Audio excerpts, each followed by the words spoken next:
Hey, Chico American here. After open mic night, I'm obviously testing out the new equipment for the 1 hour stand-up that I can officially now say is next month.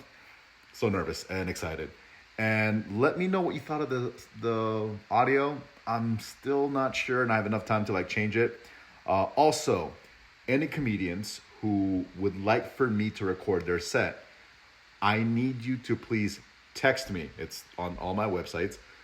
Text me, hey, I want you to record my set, and I'll be more than happy to record it for you. All I ask is for a donation. However, if you bought a ticket to come see me, yeah, your recordings, yeah, I got you because you had me, okay? Obviously, this is shouting out to Sally. Thank you for buying.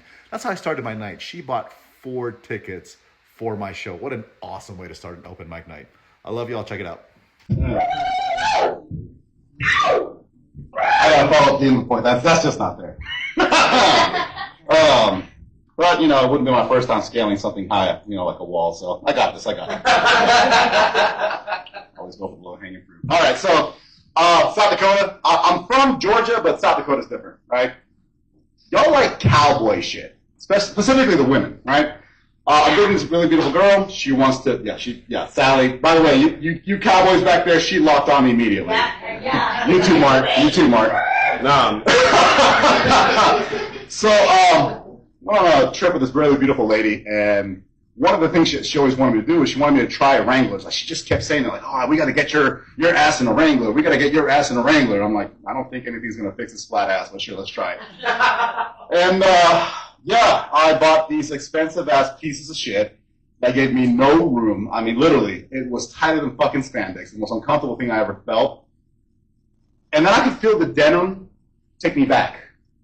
Decades. I'm not talking about like 80s and 90s. I'm talking about 60s and 70s, all right? I immediately could feel that cowboyism in me, all right? I could feel my racism and intolerance go up. I felt a need for a chew.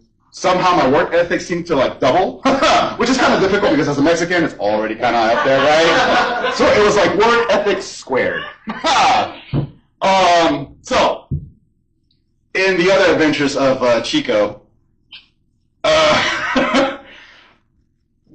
anybody know Perky Cups around here? Yes. Yeah. Okay, all the guys, yeah, we know. Yeah, Mark. So I didn't know what it was. If you don't, for those that don't know, because I'm recording this, Perky Cups is this little shack. He wants it closer to my mouth. Thank you, Trevor. Make eye contact when you do that. I love you, baby. So, Perky Cups is where this beautiful shack where these beautiful young ladies will serve you coffee in their bathing suit or lingerie. So, they're rich. And one of the young ladies, I hired her. I'm an OSHA 500 instructor. Her and her friends came out. They served coffee for my students. We became friends, right? Only friends because clearly someone like that, the chances of her being single and or interested, 0, right? And so, about the chances of me keeping my citizenship with Trump around. But I digress. So she hits me up and goes, hey, listen, I know you like to perform. Would you like to perform more? We need more males for our show. And I asked, no questions. I said, sure. She said, show up. And I show up to this place. I don't know if you noticed. I don't know what it's called. It's it looks like women doing splits on curtains, So I show up and I'm like, you're not asking me to do that, are you? So sadly, I'm sad to report that every Sunday I have to spend 3 hours with Russian, Ukrainian, and beautiful models doing aerial splits in the air. It's a hard life. I get to watch these women practice their sexy, sinful cabaret. That's literally what it's called. And so they have a performance this Saturday. I have to work. So I called one of my buddies. I was like, hey, man, could you please cover for me this Saturday? And he's like, yeah, sure, but just out of curiosity, why do you need me to cover for you? I'm like, I got roped into doing a sinful, sexy cabaret, and I have to sit there and help these women perform. And he goes, I'm going to tell you this right now. You're a Marine. I'm a soldier. As a fellow veteran, it would be my pleasure to help you do your duty. Part of the reason why I wanted to talk about this is because I'm going to post about that this weekend and show the video. So, quick thing, I did want to sidebar. This beautiful couple right here. What's y'all's names? You want a couple? No. Sure. You two fuckers sitting together. You two white fuckers. What is y'all's name? Please. Whitey and Whitey? Okay, the reason why I asked is because I felt like the biggest creep in the world. You look exactly like somebody I work with. And like in this dark light, and I'm not saying all white people look alike, it's just, and I'm like, oh great, I'm that weird creep staring. Do you have any family that works on the base?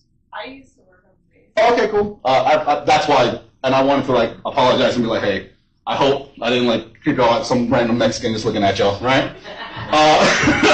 And Deshaun, what the fuck was that word? Ameritized? Amatrized with a turkey? What the fuck was that word? Animatronics. Animatronics. I love that word. Sally, you said that you had 8,000 people for a Mexican. That's just one suburban. All right. Dean, say what? No. Woo, okay. Dean, the OCD chick, I got a question. Did she at least clean it? Did she bust out the Windex and the Sofitel and all that? And to wrap up my show, yeah, we did mention that I do have a 1-hour set in April. And Sally comes up to me at the beginning of the show and she's like, hey, I know you travel a lot. Could you get me a postcard everywhere you go? And I made a joke about, yeah, sure, it's going to cost you one slutty friend. She's like, I don't really have any slutty friends. Technically, I am the slutty friend. And so I was like, oh, okay. And that was the end of that joke. And then she goes, can I buy 4 of your tickets for your show? So that's how I started the night. So Sally, baby, you get every fucking postcard ever. I fucking love you. So, I was born Carlos Augusto Hinojosa Salomon. My name is Carlos Augustus Simpson, and I am Chico Amerikan. Thank you all so much.